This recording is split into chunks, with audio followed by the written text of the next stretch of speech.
Elisha, Lishmat Yitzchak ben Elisha, Baruch Hashem Tenichenu Bayan Titzku Yichud Chazak Baruch. Please make brachot today, Lishmato. We are continuing now in the Halachot of the Lashon Hara based off the Chafetz Chaim. We're in different common mistakes. Lashon Hara is still forbidden in these scenarios. So category number 3 is behind the speaker's back or in his presence. If one speaks Lashon Hara behind the speaker's back, he has certainly transgressed the prohibition of Lashon Hara.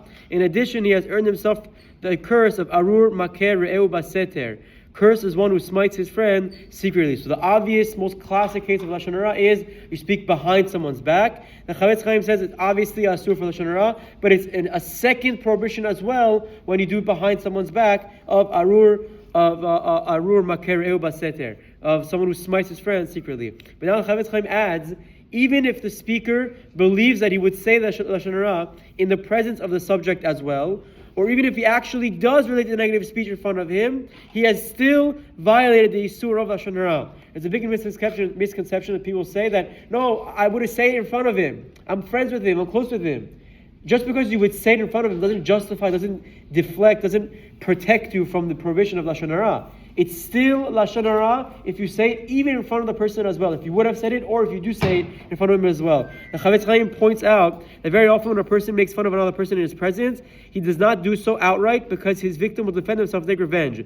Rather, he does it in a roundabout way, delivering his verbal blows in such a way that the listeners and the subject do not realize that he's mocking someone until a few seconds later, at which point they erupt in laughter, and the subject cannot protect himself. The Chafetz Chaim enumerates the evils committed by this comedian, Letzanut. He brings different issues that the Rishonim all talk about, prohibits even the occasional mockery. Then there's Onat Devarim, and if the situation occurs in public, there's embarrassing in public. So the Chafetz Chaim, someone who embarrasses a friend in public is very, very, very, very, very bad. He loses his portion in Olam Haba. The Chafetz Chaim brings many, many examples of why this, both in front of the subject and behind his back, is prohibited. And category number 4 is even as a joke. Lashon Hara is even if Lashon Hara is spoken in jest or in a light-hearted manner, it is still Assur min Torah, still prohibited from the Torah, even though the speaker does not have malicious intent.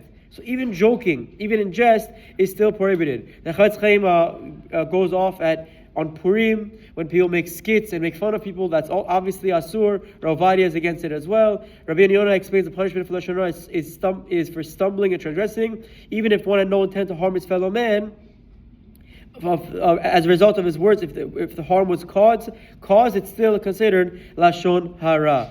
So this is also important. Halachot, people should understand that even if it's a joke, doesn't make it mutar, it's still a problem that we have to be careful from. We'll continue with these in the upcoming days. Have a wonderful day. Chazak u'baruch.